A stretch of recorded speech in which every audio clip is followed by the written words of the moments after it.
All right, we are back with more NBA coverage, and in this one, I'll be covering the game action that I watched on Tuesday and Wednesday of this week. So to get things started with the Spurs and Grizzlies on Tuesday, man, I don't know what it continuously is with the Grizzlies getting off to these hot starts and these cold finishes. You can't start a game much better than going on an 8-0 run as a team, forcing the Grizzlies to call a timeout early. And while they would start to bounce back themselves, the Spurs, that is, getting a few threes to go and making this incredibly close, by that point, neither team was really able to pull away from each other. You just got an 8-3 run for the Spurs here, and a good blend of overall defensive play along with some poor shooting from both teams for a good stretch of time in this game. Jeremy Sochan actually would step in and hit a three here before you would have De'Aaron Fox get active on the defensive end himself. I'm not exactly sure what they were planning to do in terms of trying to get the ball past him. Like, do you not recognize that this man's name is a swiper for a reason? Like, you're just playing a dangerous game here. Nevertheless, the battle for, honestly, the right to victory here would be battled out on the glass. And while the Spurs were a little more accurate at times, the Grizzlies kept on giving themselves second chances, third chances, fourth chances, just getting in the paint, getting advantage on box outs, and crashing the glass. I mean, later on in the game, for example, you had a scenario where, like, it got so bad for the Spurs that they somehow trusted Zach Edey down low in the post by himself. Everybody else is out on the perimeter, and he misses the shot, doesn't get the rebound somehow. If only the Spurs would have implemented that kind of style of things just a little bit more. But makes you wonder why exactly the Grizzlies in that situation chose to deviate. Nevertheless, we get into the second quarter here, and Harrison Barnes just started to spur them, ironically enough, to some more competitive fire here. Some of the shots that he was hitting, you wouldn't necessarily expect Harrison Barnes to hit, ironically enough. He actually got a nice poster in this too. Not to mention, they actually had David Jones-Garcia step in the game for a little bit of time before eventually taking him out. So that was pretty cool to see. And I was wondering if they were going to give him the ball or not. But at the same time, you also had Keldon Johnson at certain points just take advantage of doing work in the post himself.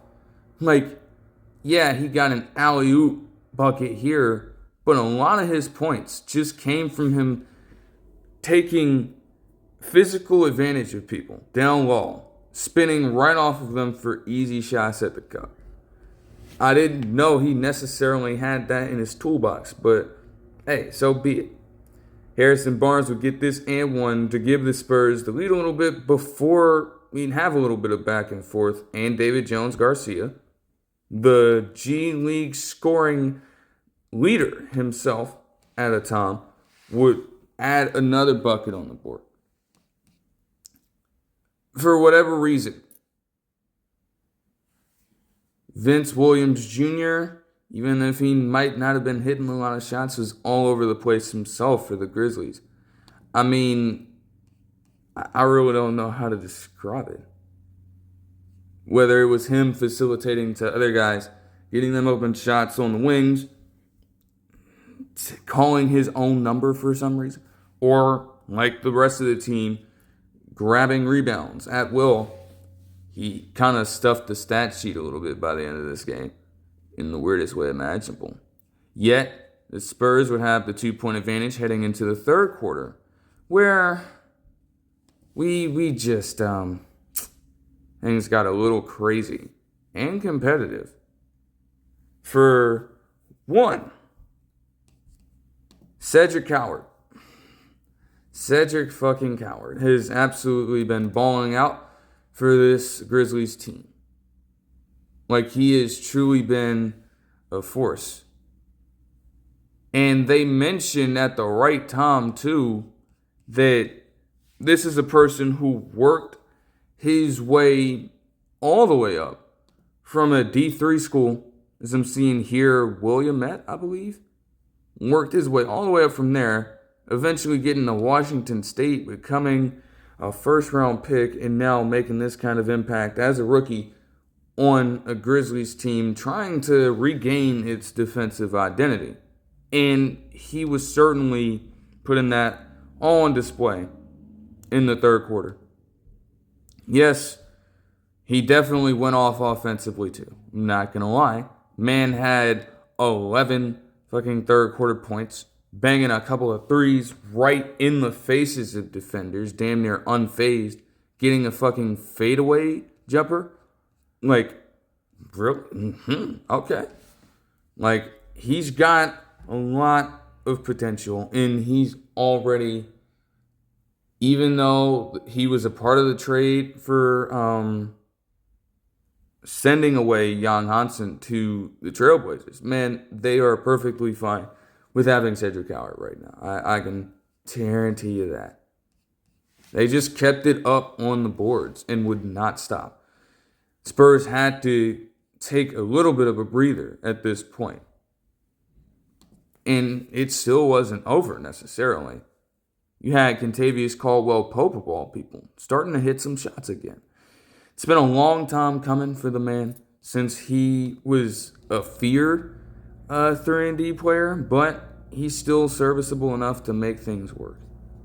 Down the stretch of this third quarter, though, is where shit would really hit the fan for the Grizzlies.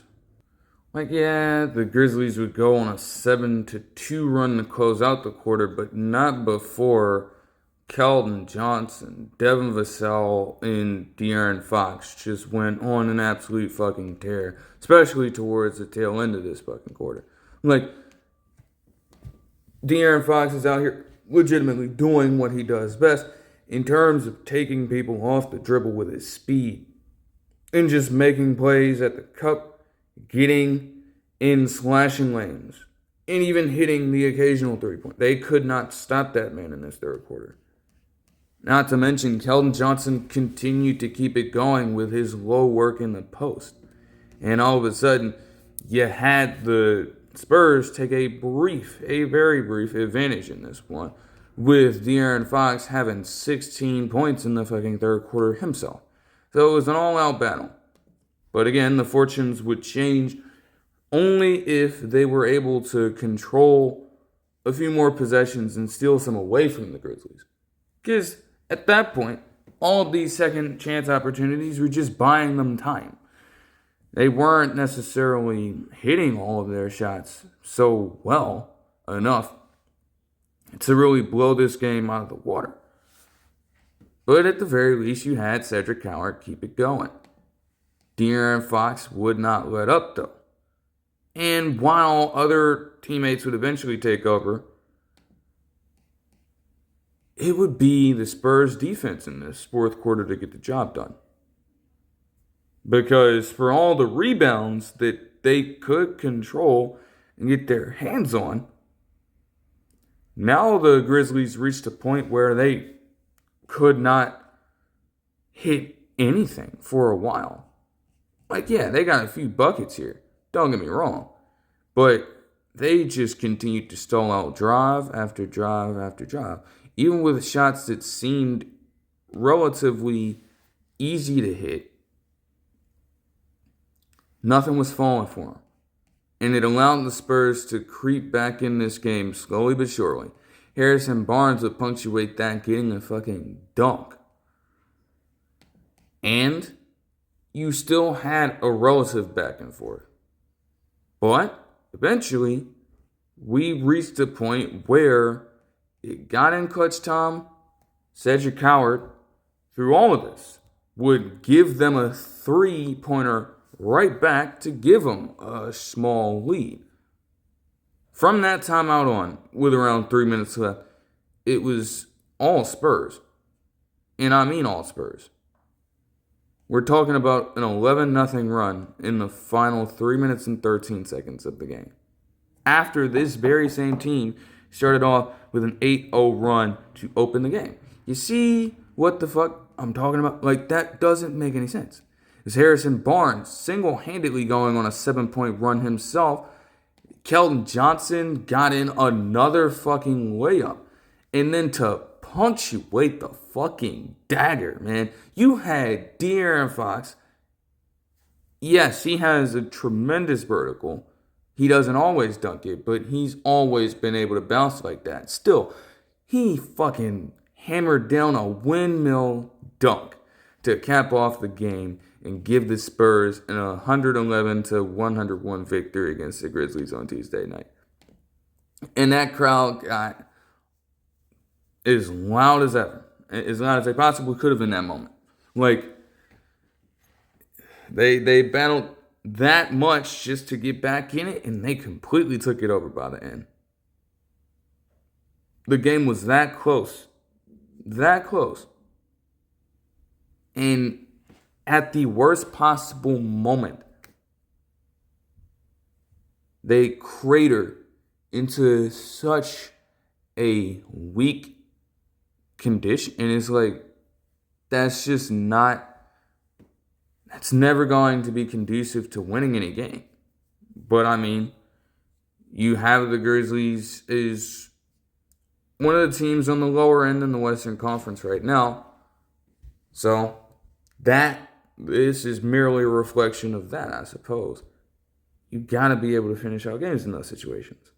For the Spurs here, De'Aaron Fox would have 26 points and 3 assists on 10 of 20 shooting with 3 threes. Harrison Barnes would have 23 points, 5 rebounds, and 3 assists on 14 shooting with 4 threes.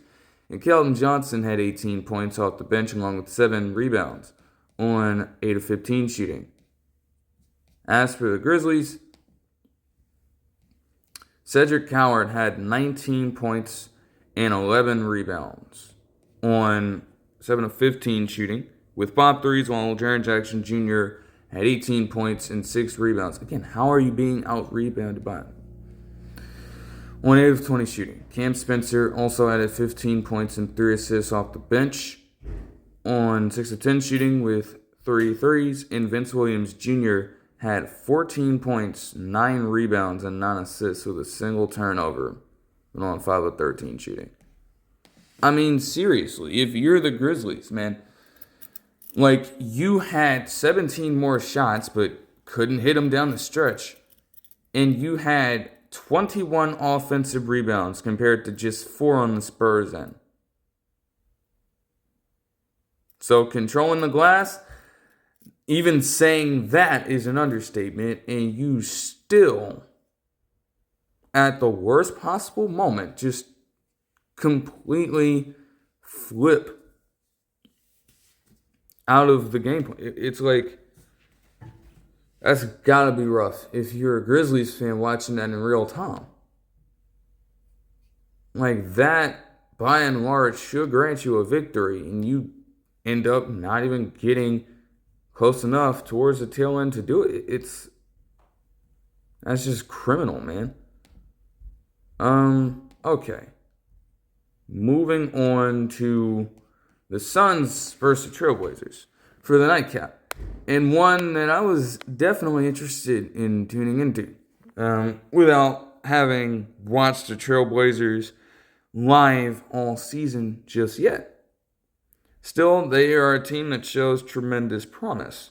And even with them kind of being in a weird spot because, as they mentioned, they didn't have a true guard starting for them. So naturally, distribution, playmaking could be a little weaker, but they've been relying on Deni Avdija for that, and they've managed okay. Deni Avdija is legitimately turning into a superstar. I don't think there's any denying that. Like, he was on this stretch towards the tail end of last season. He's coming into this season doing what he's doing right now. And it's not something that you can really overlook.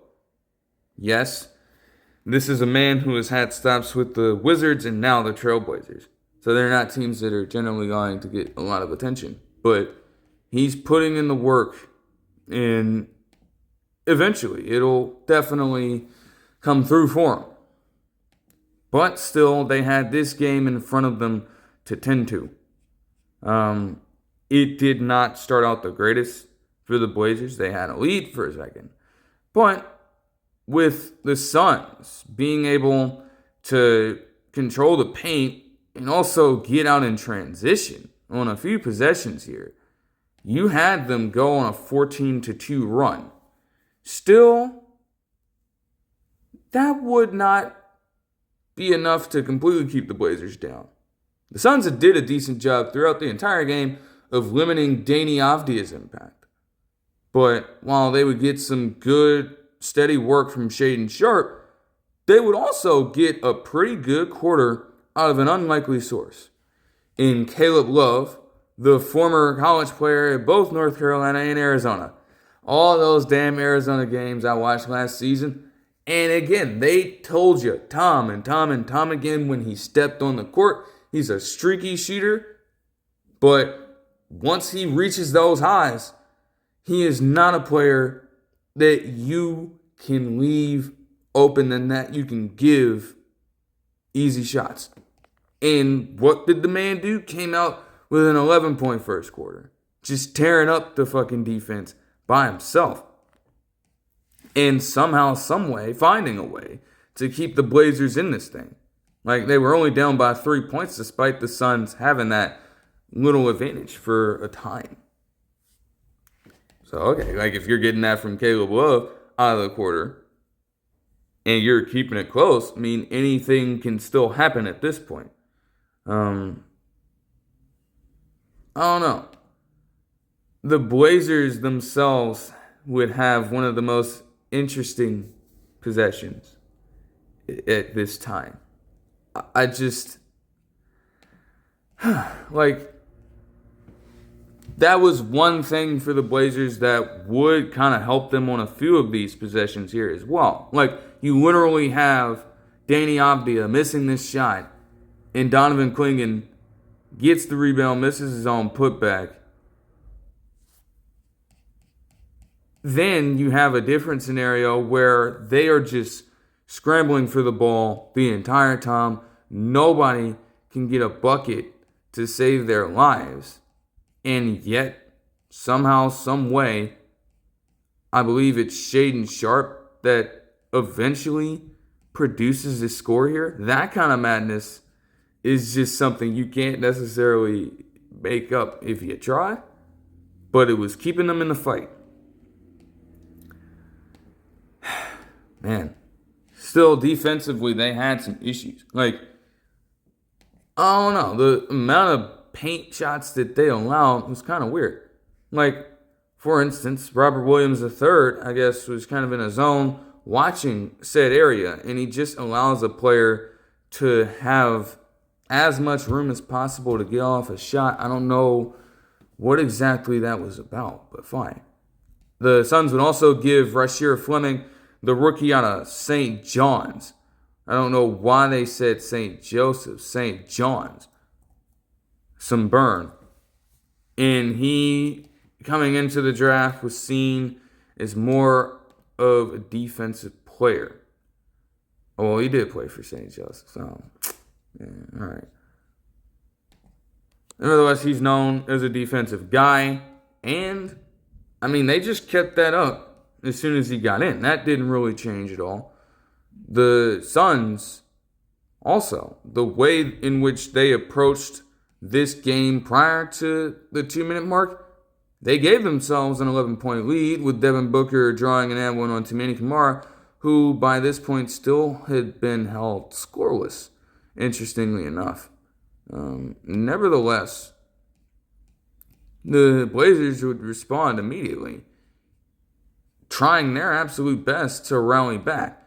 I mean, by halftime, they went on a short 8-0 run. They had Deni Avdija banging a three to make this game even more intriguing. And despite Devin Booker having a 10-point quarter, like I said, you didn't really have a haymaker from either one of these teams to really knock the other one out, but counter punches were being thrown incessantly.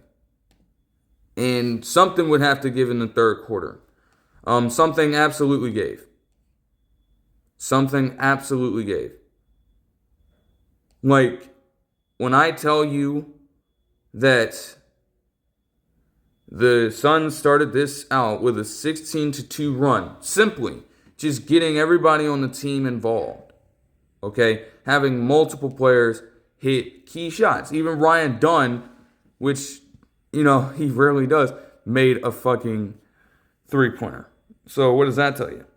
And while the Blazers would try to engineer their own responses, when anybody says that a team can't buy a bucket, this is probably what they would be referring to. The very first points that they got in this quarter, the Blazers came via Donovan Clingan free throws, if you can believe that. And even afterwards, for a stretch of time, damn near halfway through the third quarter is how long it took them to get a field goal made. By that point, in fact, they already had logged 5 turnovers and were shooting 0 of 10 in the quarter before that bucket by Williams III on alley-oop. And while you would still get good work from Shaedon Sharpe especially, after all this, the Blazers would try, but they were never able to recover from that slump in this game. And ultimately, they would lose this game 127-110. Even with them winning the fourth quarter by a point, they were just too far out of it by this point. Nah. You can't go on a cold streak like that and expect to recover against a Suns team that's honestly managed well this season. It would just, that ain't gonna happen, bro. Shaedon Sharpe would have 29 points and 3 assists on 12 of 24 shooting without making a single three. Deni Avdija had 19 points, 5 rebounds, and 5 assists, but on 7 of 17 shooting. Meanwhile, Caleb Love had 17 points, 7 rebounds, and 3 assists off the bench on 7 of 14 shooting with 3 threes. As for the Suns, no player logged 20 points on this team, but 6 different players had double digits, including Devin Booker and Colin Gillespie off the bench, leading the way in scoring for the team. Gillespie also added 6 assists. Mark Williams had 15 points and 6 rebounds as well. Also, Iguodala had 14 points on 6 of 7 shooting off the bench. Dylan Brooks had 12 points on 5 of 11 shooting, along with 3 steals. And Jordan Goodwin off the bench also added 10 points and 4 rebounds. They just looked to engineer some high percentage shots. And the fact that they had the advantage in terms of getting out in transition was all they needed. I suppose that they alluded to the fact that this was kind of the notion of Jordan Ott's scheme here, to impose a little bit of an advantage there. And when you look at it, 29 points to just 9 in the transition game. I mean, hey, man. I will note real quick that you had Derek Fisher as a color commentator on the broadcast. And, I mean, the way in which he was talking about how these teams, when they become selfless, kind of elevate their solid play, it definitely made a lot of sense.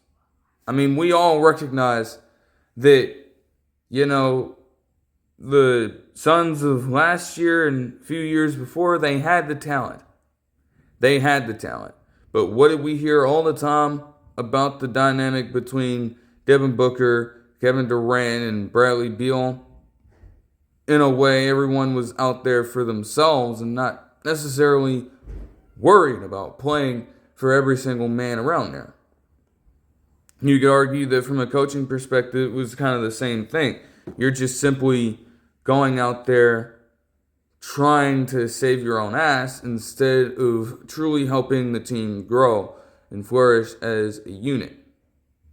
And I mean, hey, the Suns, that just puts everything into perspective. Right now, they're playing selfless basketball, and it is truly making all the difference for them. Even if they're not, at this point, one of the very, very best teams in the Western Conference, they're managing a whole hell of a lot better than they were last season. So that, in and of itself, is a major step forward.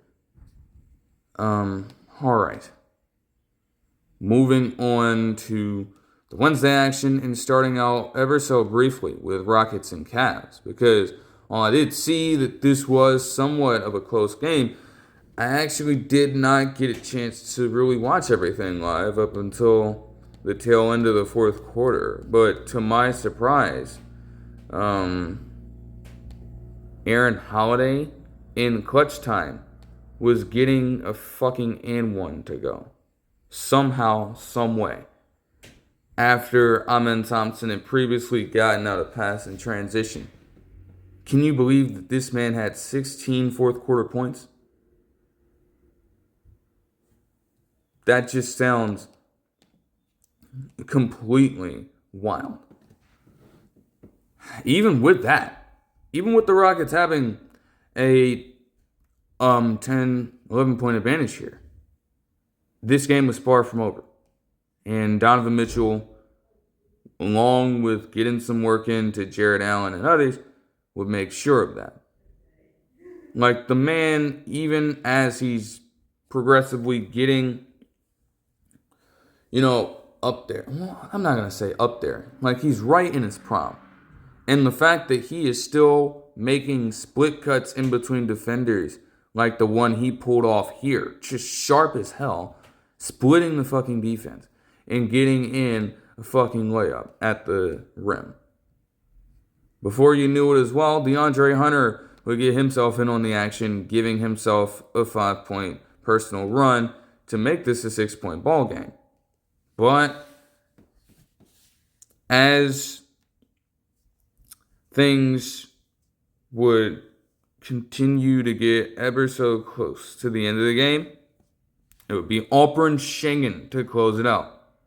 You had Evan Mobley guard him out on the perimeter, and yet he still managed to get his way into the paint, take him right to the rim for a contested layup, and also get a pair of free throws to create a little more insurance towards the tail end. The Rockets getting this 114-104 victory against the Cavs. As for numbers, Alperen Sengun had 28 points, 11 rebounds, and 7 assists on 10 of 17 shooting. Kevin Durant had 20 points, 3 rebounds, and assists on 6 of 18 shooting. Aaron Holiday, 18 points and a steal in 19 minutes on 5 of 7 shooting with 3 threes. Ridiculous, man. Jabari Smith Jr. had 14 points and 9 rebounds on 5 of 12 shooting with 3 threes. Reed Shepherd and Amen Thompson both had 12 points each as well. With Amen Thompson also having a bit of an all-around game, 6 assists, 9 rebounds, and 5 steals as well. And as for the Cavs, DeAndre Hunter would have 25 points in this game on 6 of 11 shooting with 5 threes. Donovan Mitchell had 21 points, 2 assists, and steals on 8 of 17 shooting with 3 threes. Evan Mobley had 18 points and 6 rebounds on 7 of 13 shooting. But a horrible performance from the line, 40% shooting on 10 free throws. They could desperately use those. And then off the bench were Naquan Tomlin would get the start in this game and had 10 points. Managed just 2 rebounds on 4 of 10 shooting as well. And then for the nightcap here, the Mavericks and the Knicks would face off against each other in what would actually turn out to be a pretty interesting game. But it still started off with BS because you had this man, Landry Shamet, draw an and one to open up the scoring in this game. And I need to talk about Brandon Williams too, because when you're looking at it from the Mavericks perspective, you're already at a little bit of a disadvantage without having they had Daniel Gafford, I should say. Let me rephrase that. But you're still not deep enough in terms of the current big men that you have to deal with the Knicks from your perspective. And at this point, you need everybody doing their job. But it does not help that you have other players like Brandon Williams. In just the first 2 minutes, he already managed to get 2 fouls. They took his ass out of the game. Deservedly so. You just have to at that point.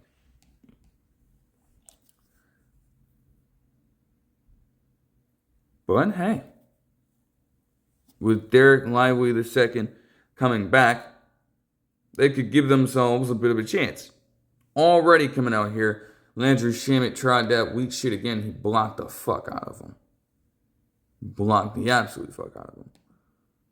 Man, D'Angelo Russell is such a weird player. Like, he'd have a flurry of his own later on in this game.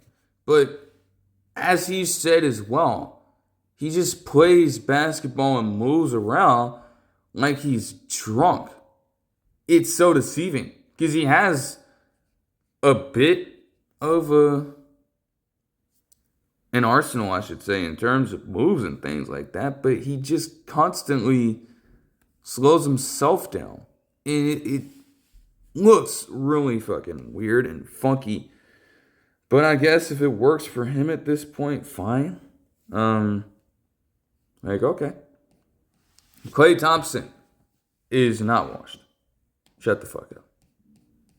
Yes, he would have some brutal misses here, but he's still a player that you gotta trust in transition at times. Yet there would be cases where they'd hesitate to pass him the ball and where they'd much rather go for an ISO look, contested layup at the fucking rim instead of passing it out to the corner and trusting one of the greatest shooters of all time. I don't know. Najee Marshall is also quite the player for the Mavericks right now. I don't know. He started out this game with fucking, I think they said 14-point first quarter or something like that. I don't know. That is just wild. And he would actually, with a three-pointer at the tail end of the quarter, help the Mavericks take the lead. The Knicks at this point, they were doing all right. They also mentioned a graphic for Cat stating that by this point, through 13 games, he had the second most double-doubles in Knicks history in this span, only behind Walt Bellamy. Definitely legendary player in Knicks franchise history. But they had been, just like the Mavericks had been in a way, struggling to really be as efficient from the field as they would like. And this would definitely come to a head to start off the second quarter, because for legitimately the first 3 minutes, neither team scored a point. Definitely an optimal second quarter start. But in all seriousness, the Knicks were able to get some energy going, and you had a little bit of a back and forth because Klay Thompson himself would not be outdone at all. Max Christie would also start hitting a few shots here and there. And then we just continued to get into a somewhat normal flow of the game. It was still relatively defensive, don't get me wrong. But between the Mavericks being able to limit Karl Anthony Towns and his impact on the offensive end, also stick somewhat well with Jalen Brunson during this time, they were comfortable with letting anybody else beat them. Even when Gershon Yabusele took it upon himself to have a little bit of a two-way sequence, getting a good cut for a layup, and then blocking P.J. Washington Jr. ball people. They would live with that. Yet, in due time, Brunson is a player that's going to get his. And the Knicks would regain a small lead with him drawing an and one on Max Christie. Tough as it was, the Knicks were only up by 2 points. Not like there was a lot of distance here. And the game, to be honest, to be fair, would never get like that. I mean, you got a bunch of fucking offensive play from both teams in this third quarter. But they wanted so hard to flex that this man, Brandon Williams, had shot and made a three-pointer compared to his first few games of the season going like 3 of some shit. I don't know. I don't know why they tried to flex that graphic. Like, it was one three-pointer. He was still shooting 25% from deep in this game. I don't know what the flex was about there, but okay, you got it. Nevertheless, every time there was a response on one end, the other team was able to counter that, and then some. It proved to be a pretty good battle there, but a stalemate nonetheless. It was relatively even. Like, yeah, Jalen Brunson would get them out to a 7-point lead here, and Josh Hart, with his corner shooting, would eventually get them back up to 8. But they did not account for D'Angelo Russell and his drunken fighting style of fucking motion to just completely take this thing over. He was just moving like a sloth at points and then kind of changing speeds strategically to get himself in the lane for layups. He was out here hitting fucking one-legged jumpers from deep. He was actually on fire, I guess we can say. And, you know, it culminated in him leading them right back on the verge of a potential lead. Max Christie himself would get a layup at the buzzer to make this shit a 2-point ball game. And it was an even 35-point quarter for both teams. And the same thing would reign true for what would prove to be a very eventful fourth quarter after D'Angelo Russell himself had a 14-point third quarter of all things. Crazy, man. Najee Marshall, for as unpredictable as he's been with this team right now, should never be bringing the ball up the court. And promptly, he turned the ball over on this possession. Now, they didn't pay for that instantly, but you would hope that they would learn their lesson from that. That should never be happening. Max Christie got himself a 6-point personal run going. They tried to leave him open in the corner, and they tried to give him some clean looks. That is a game they would regret right in the moment. And eventually, the Mavericks would have a little bit of a lead going. But in clutch time, this Knicks team has proven, with Jalen Brunson at the helm, that nothing is insurmountable for them. Josh Hart would get them right back into it. And Mitchell Robinson, with his offensive rebounding prowess, would make sure to give the team a fighting chance if they needed it. But it would be Mikal Bridges, of all people, with a wacky-ass jumper to tie up the ball game. again, would think that they would have learned their lesson in terms of having Najee Marshall bring the ball up the court.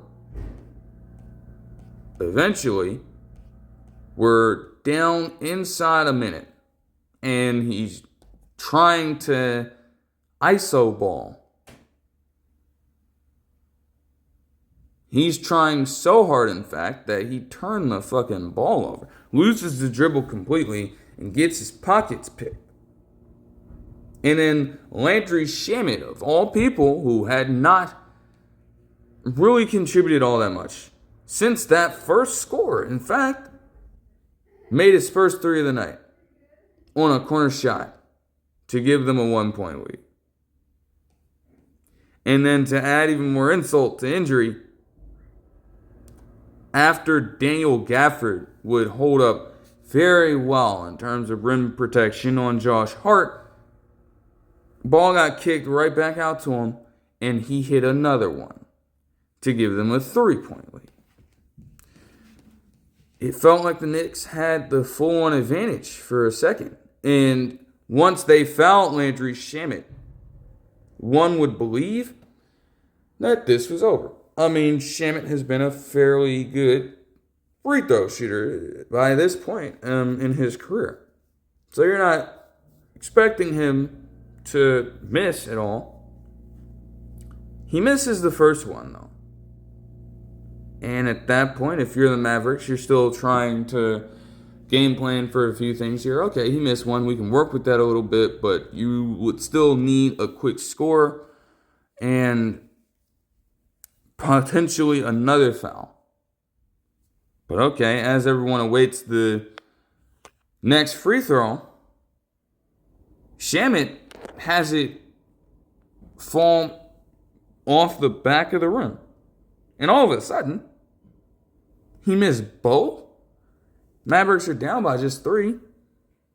They got a chance to go up and take any shot they please. The shot that they had to settle for, credit to the great perimeter defense from the Knicks, was a fucking Brandon Williams sidestep fadeaway 3-point shot from far deeper than what his normal range would be. Like that was going to work. It definitely didn't. Mike Brown was so scared of having Mitchell Robinson get the rebound, though, and get hacked that he tried to call timeout. He didn't get it off in time, and Mitchell Robinson himself would break the free throws, inevitably. The Knicks would kind of do the same thing, though, because they could afford to at this point in terms of forcing the Mavericks to settle for the free throw game themselves. Much better than giving up a 3 on their end. And this is the theme of the fourth quarter, too. Most of the game, in fact, the Knicks, even with some really good free throw shooters, they could not make them. And they had a terrible conversion rate in the fourth quarter. I think we were in the ballpark of them shooting somewhere in the 20% range in just the fourth quarter. It would get even worse when Jalen Brunson of all people, would get fouled after Mavericks got their pair of free throws to go. He, of all people on this team, would be accurate as hell from the free throw line. Even he missed one. And by the time he would make the second one, because you had to contemplate intentionally missing, that kind of crept into the minds of the broadcasters a little bit. He would make the second one. But with no timeouts, it was going to be difficult for the Mavericks to do much of anything at this point. So they needed a Hail Mary. And I shit you not, they ran the perfect play. They had Derek Lively II sit right at the middle of the court, and he goes up off the inbounds pass, mosses the shit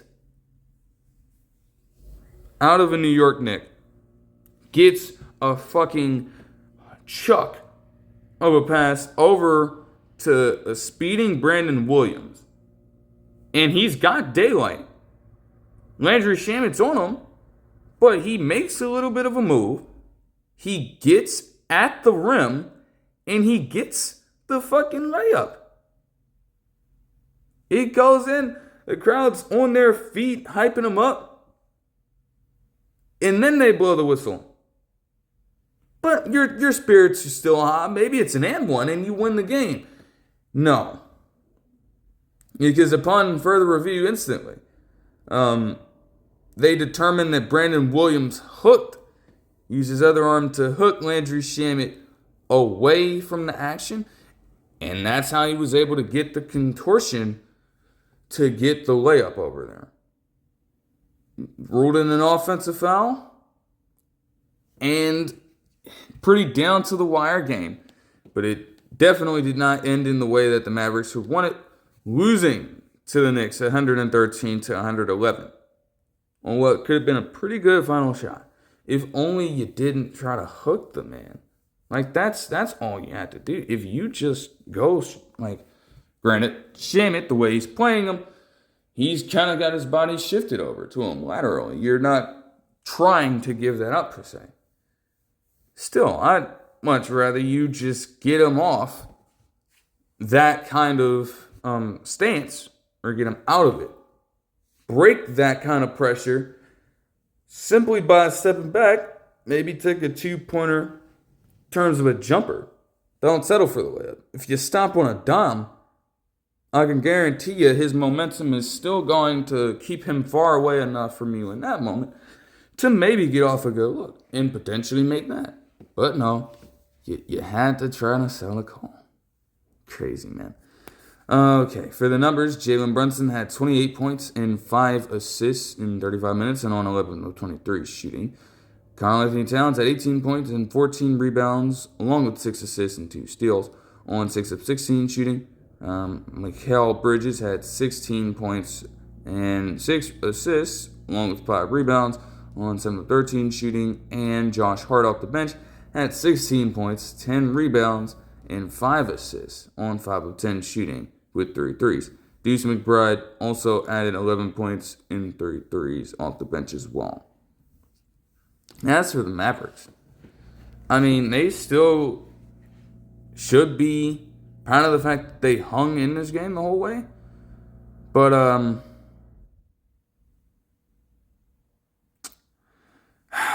man.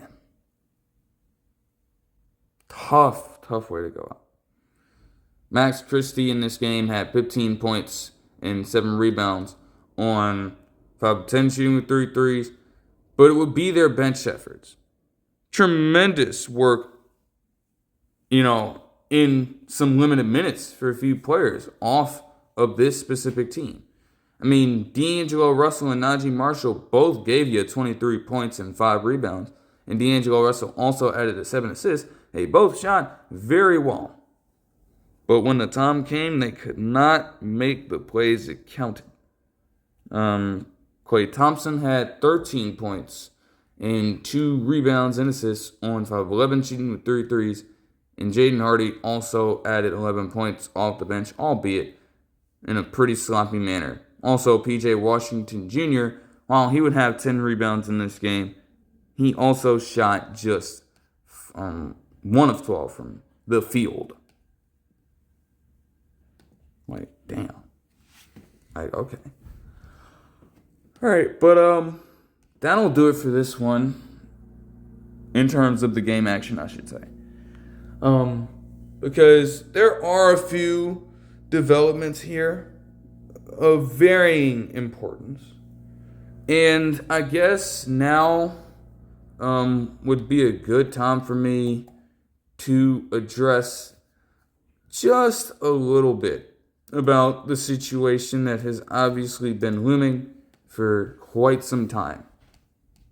I'm not going to get into every single detail about it because at this point, a number of different people in the media space, and some rather well, I might say, have already covered every single intricacy of it.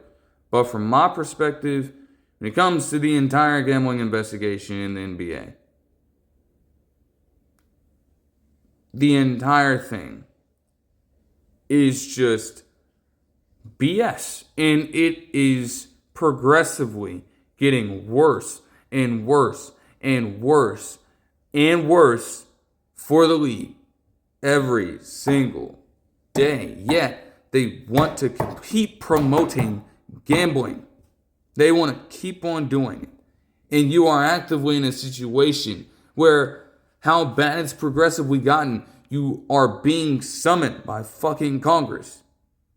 You have the U.S. Senate sending you fucking letters over this shit, expressing concern over how this issue is progressing throughout the league and different sports leagues at the same time. MLB just came off of doing some shit where they, with Luis Ortiz and Mario Clase, the Guardians pitchers, are threatening them with facing up to 65 years in fucking prison for gambling. That is where we're at right now. And you are not making things any better whatsoever by being in this situation.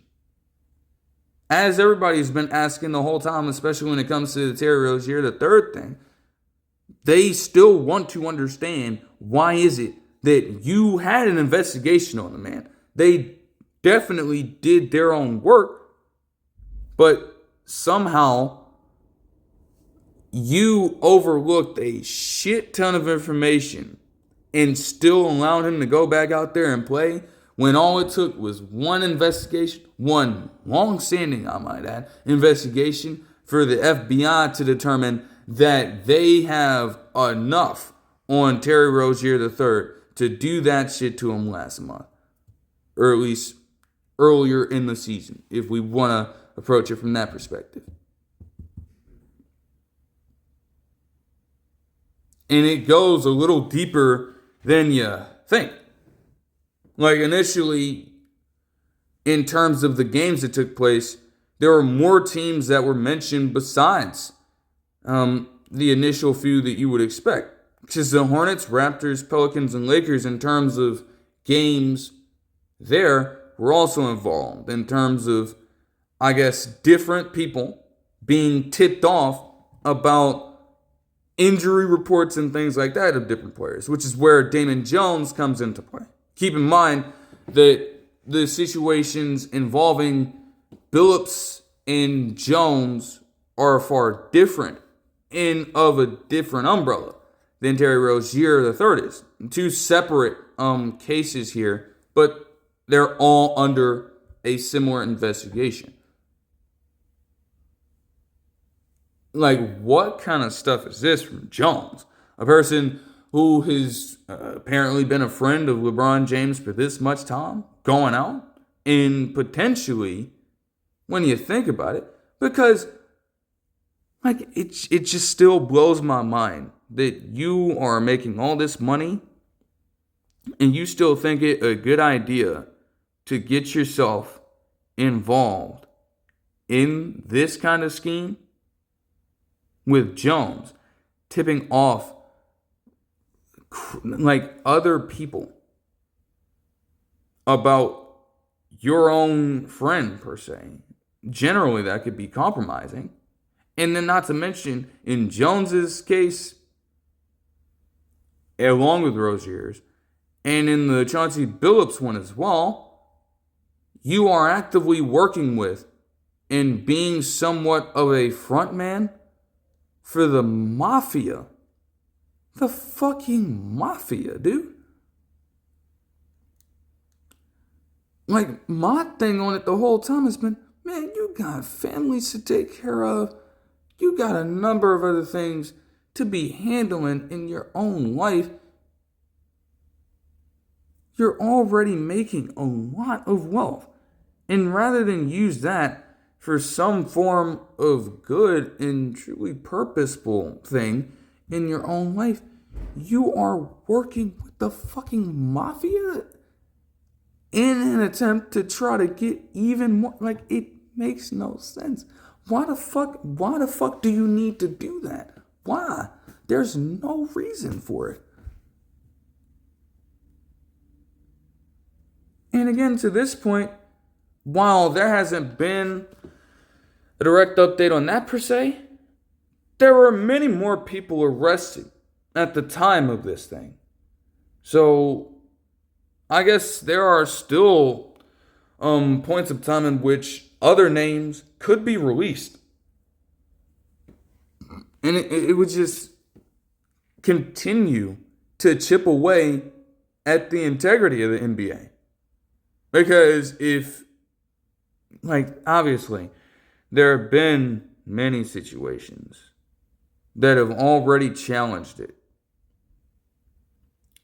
Between different scandals in terms of quote-unquote rigged NBA drafts, the Tim Donaghy scandal obviously being involved with some similar elements here. But if this is as wide-ranging as it looks to be right now, already you are dealing with one of the biggest NBA scandals in its history. And that is a problem. Especially in this day and age where they just signed media rights deals with these different networks. And again, you can't spend the entire time talking about it because you do have to cover the action. But at the end of the day, especially when different updates have been coming forth, and a lot of them from Shams Charania, along with Dave McMenamin at times, they still have a job that they have to talk about this stuff. And that's just gotta hurt. You have Adam Silver making all these comments about it as well in the immediate days following the initial report. But man, this shit could take an even more drastic turn. He's not careful. There have been a number of different follow-ups since then. For example, there was a memo sent out last month to all 30 NBA teams when it came to a new process of policies regarding injury reporting, training, and education of all personnel through increased monitoring per Shams Charania post.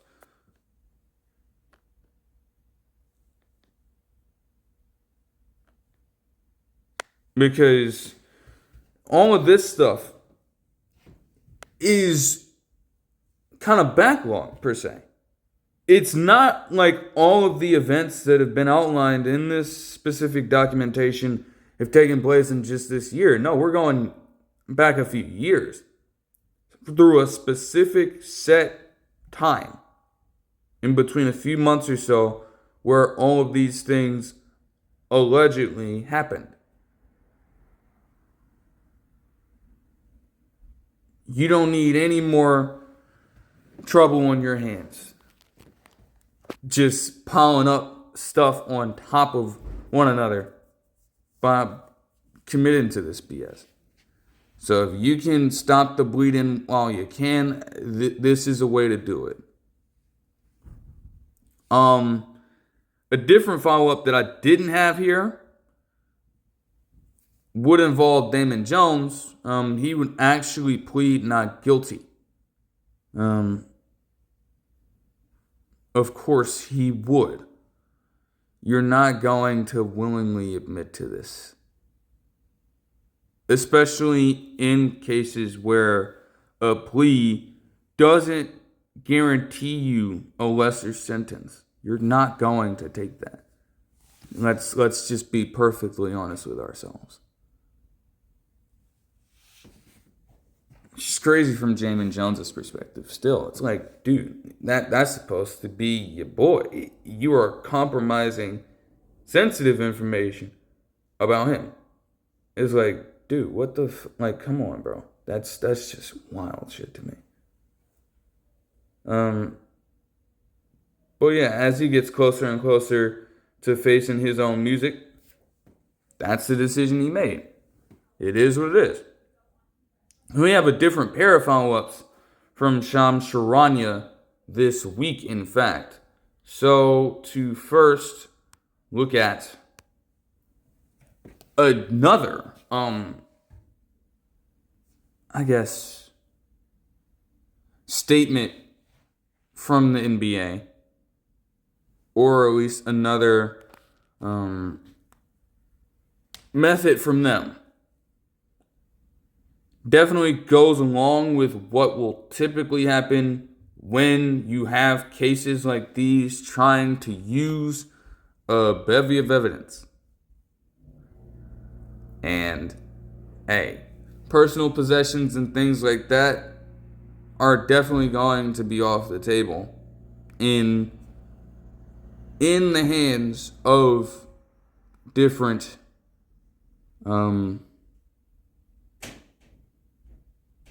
authorities, we should say. So, per this report from, per this article from CBS Sports, it states multiple NBA teams, including the Los Angeles Lakers, have been asked by the league to hand over cell phones and documents as part of its continued investigation into illegal sports betting, according to The Athletic. End quote. As crazy as that might sound, in all honesty, the links between Billups, Rozier III, and Jones in their respective cases, they found some of the evidence there that they needed through cell phones and through text messages. So that is a given, to be honest. Even if the report might initially shock people, you didn't think they were going to ask for all of that and eventually seize control of it to get what they needed to get out of it? Like, it's all about getting as much access as you possibly can into every single case. They are going to thoroughly investigate this thing. They're not playing around with you. Like, the NBA might have handled it differently. Sure, they might not have the jurisdiction to do what the FBI does exactly. Fair point that Adam Silver made in one of these articles. But in having that knowledge, it was a foregone conclusion, honestly, that they were going to do this. Still, those other teams are going to be really important. Because, I don't know, like, having a certain team in there might open up another can of worms, or could align with the initial slate of teams that had been outlined in the initial report, detailing all of the,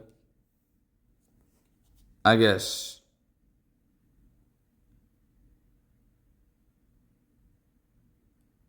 people who were involved in this.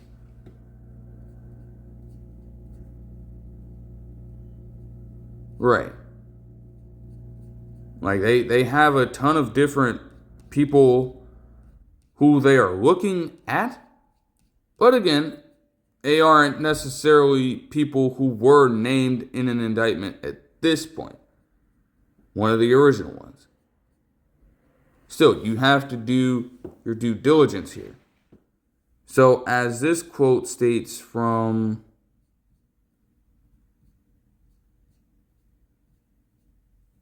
NBC Sports, and also via The Athletic, as a result of the charges filed against Damon Jones, a former NBA player and LeBron James' former shooting coach who had special access to the Lakers, national investigators are expected to seek documents including cell phones and phone records from at least 10 Lakers employees, league sources told The Athletic. Per league sources, the Lakers assistant trainer Mike Mancias and executive administrator Randy Mims are among the employees who are already cooperating and who voluntarily handed their cell phones over to investigators. Both Mancias and Mims are employed by the Lakers because of their ties to James. End quote. They are merely, as this article would go on to state, just trying to look into what they knew about Damon Jones at this point and whatever actions he was doing at the time. That's the premise of the matter. And a lot of the other teams similarly might be trying to figure out the same thing here with their phones being seized by the FBI. I don't know, like, what do you know about these specific schemes? What do you know about these practices from some of these different members in the organization? Like, is there anything that you can tell us that we can utilize in court to use as evidence and even leverage in some cases on these specific people? That is how this would typically end up going.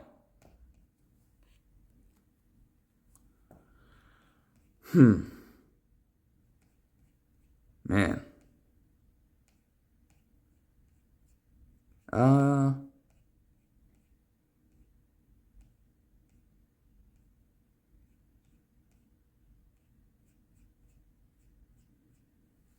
Also, as I just looked up the name, the most recent update comes in the form of Chauncey Billups also pleading not guilty in his respective case under this investigation.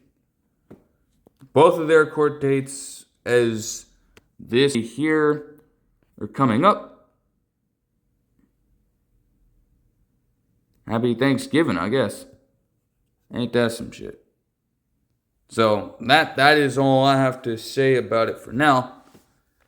Probably could have said a lot more if I had been so intent on covering it. But again, like I said, I did not want to focus so much attention on all that without giving respect to actual players, putting it all out there on the line and trying to uphold the integrity of the game. Like, that just wouldn't be right to me. But it is something that is still developing, of course. And as Shams Charania has been doing with these, it is important to just continue to follow up and really account for every single update. Because it's going to be a long while before this really wraps up in full. There's a lot more to be uncovered about it. As for some other reports and developments, with all of these coming from Shams Charania and a little bit of Dave McMenamin as well. The NBA would fine the Cavs $100,000 for violating the player participation policy in one of the games the Cavs had against the Heat. They intentionally sat out Mitchell and Mobley for what they deemed to be rest. There was something irregular about it, especially if they were able to play in the game and just did not. So, you can't do that. You can't have that going down. Stephon Castle is going to miss at least the next 1 to 2 weeks with a left hip flexor strain. The Spurs are still managing somewhat despite this, but it just, man. And it's like, even with this one right here, Giannis is going to miss the next 1 to 2 weeks as well with a low-grade left groin strain. Like, dang, like, everybody is just getting leg injuries. Geez, dude. I mean, that's the style of the game now. You know, you'll still have points of time where people just remain stationary on the court, but you're moving typically a lot faster than you normally would or traditionally would in basketball in the past. So you're kind of straining different muscles at a far greater rate. And it does leave you susceptible to this still. Like, both of these are tremendous players for their respective teams. And now they have to do without them, even if they're for small periods of time because of this. Wild, man. The Pacers would waive Monte Morris, but also sign Jeremiah Robinson-Earl to a standard contract. They had him on a 10-day previously, and I don't know, I guess they must like what they've seen from him. But the team has been struggling. Granted, it came with the territory. It was to be expected. But now they're just trying to do really anything they can at this point. I would assume this has to do with the fact that Obi Toppin is still out. Meanwhile, TJ McConnell himself, which might have to do with the waiving of Monte Morris here, is back from injury. It's just a lot of craziness going on in Indiana right now. Speaking of craziness, man.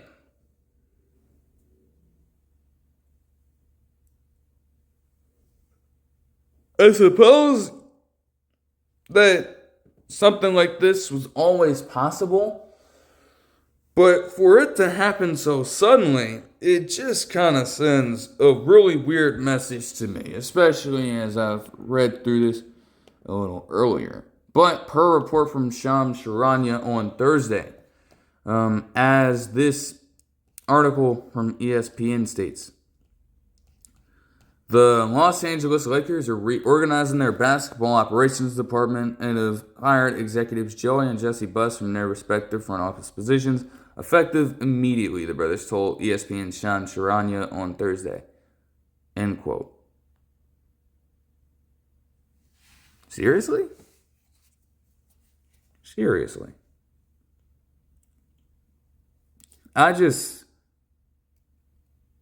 It's wild to think that that's the case. Because even without having been alive for that much time, I should say. Like, let's be honest here. That Lakers brand has been synonymous with the Buss family for so long.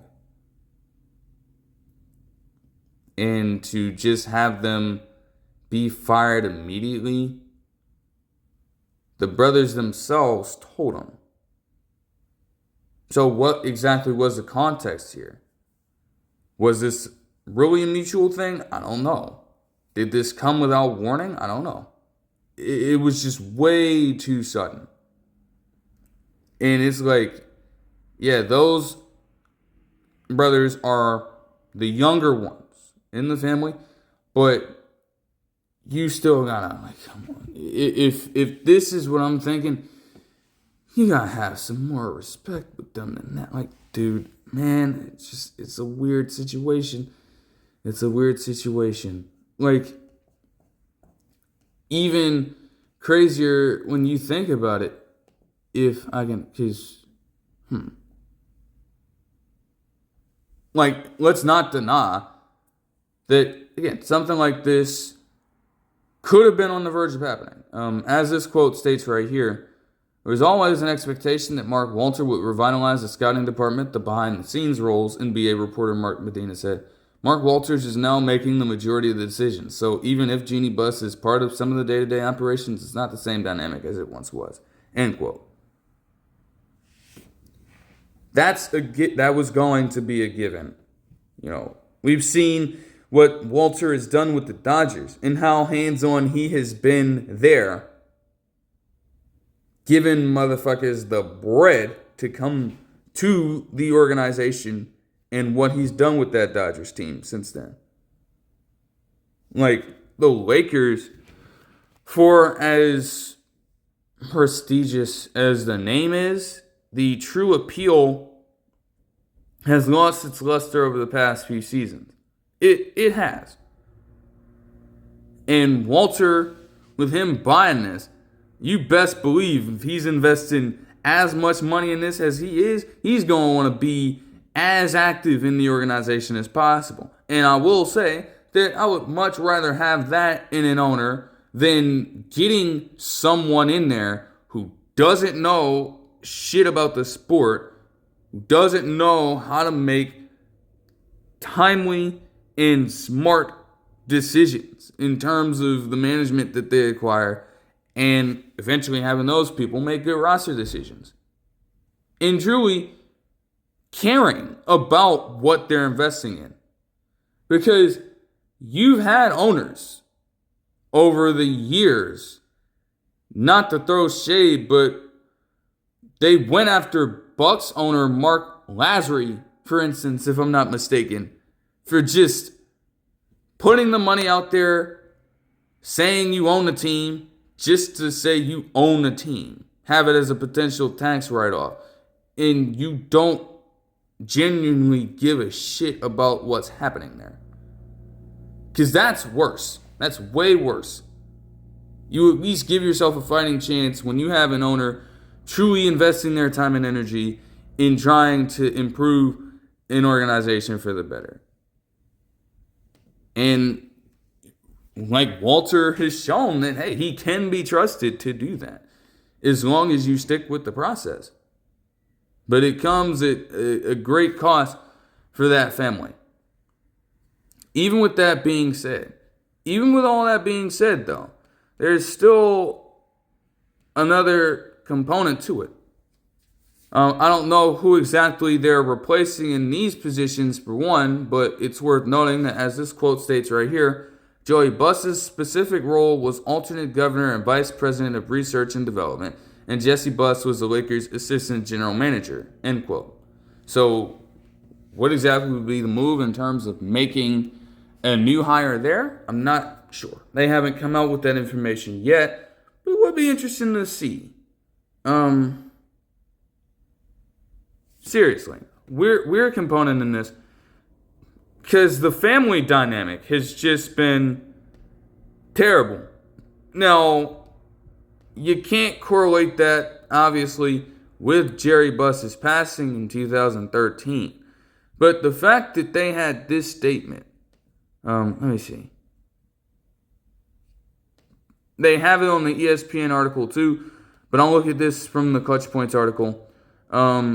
They say that, quote, from a Buss Brothers statement of their own, "We are extremely honored to have been part of this organization for the last 20 seasons. Thank you to Laker Nation for embracing our family every step of the way.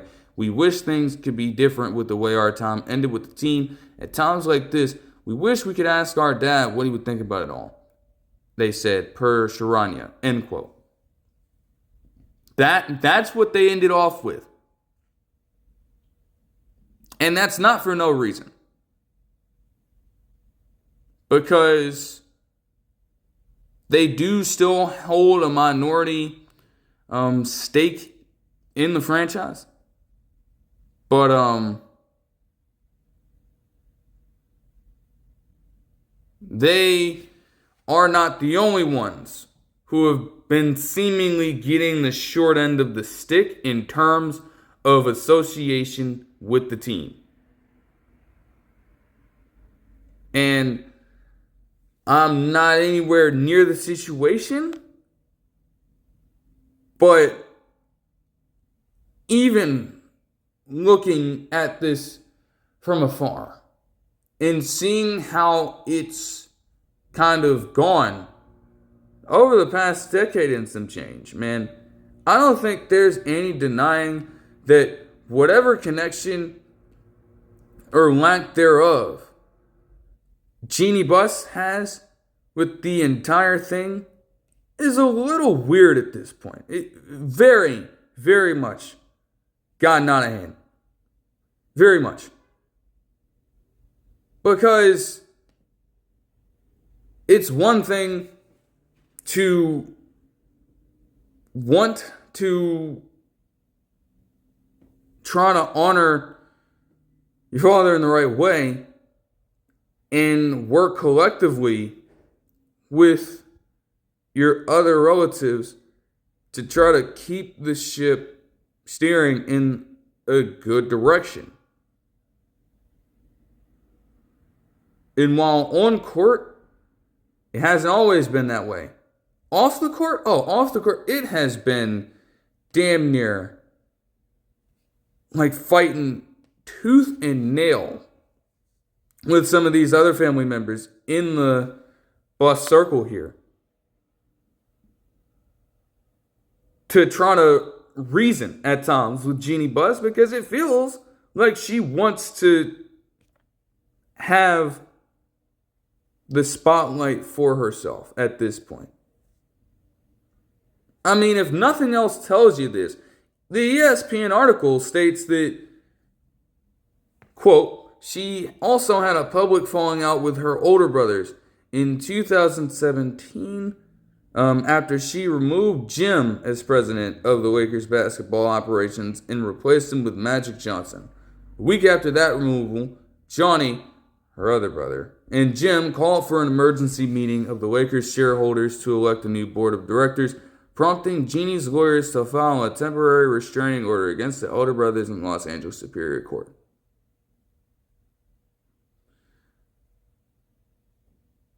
Like, you were that threatened by losing some element of control that you went around and filed a restraining order of any kind. I don't care if it was temporary or not.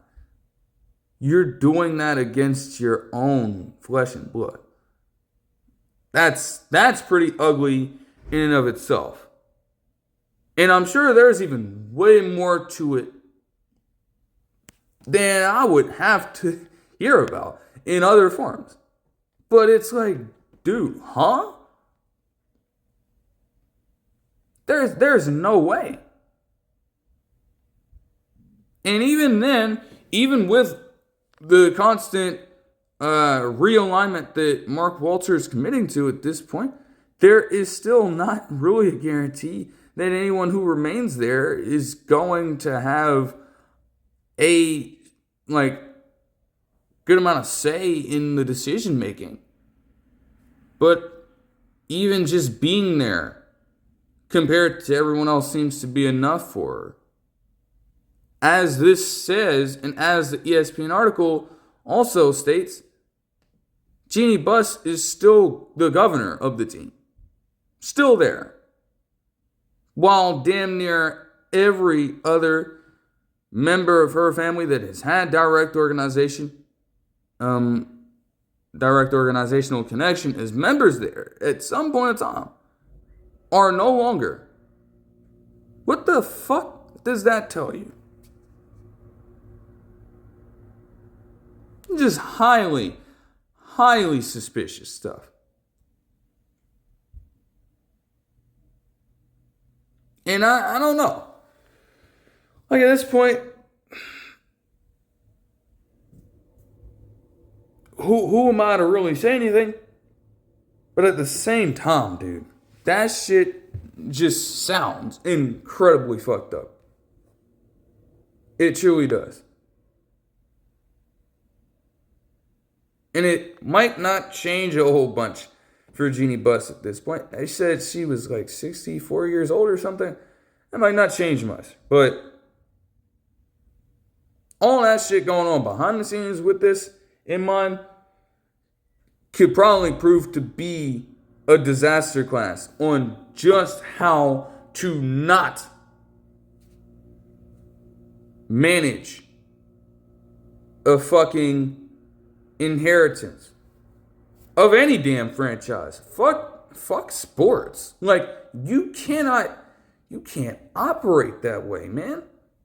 You can't operate that way. And I don't know how other people, like, even if the plan was eventually to kind of turn over a new leaf, establish a new kind of wave here that may not have involved the Busses, fine. How are you still there compared to every single other person? And you still serve as somewhat of a face here. Also, there was a different thing that I looked into because I was reading something else, and they mentioned that when it came to the per year average of revenue taken in by the family members there, You're getting a higher share of money compared to everybody else as well. So what is truly happening here? How is no one else in her circle asking about this shit and getting into her mind with it?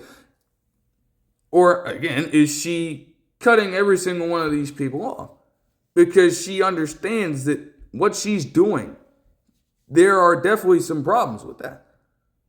I don't know. But that'll do it for this one. I hope you guys enjoyed the video, and I'll see you guys in the next one. Peace.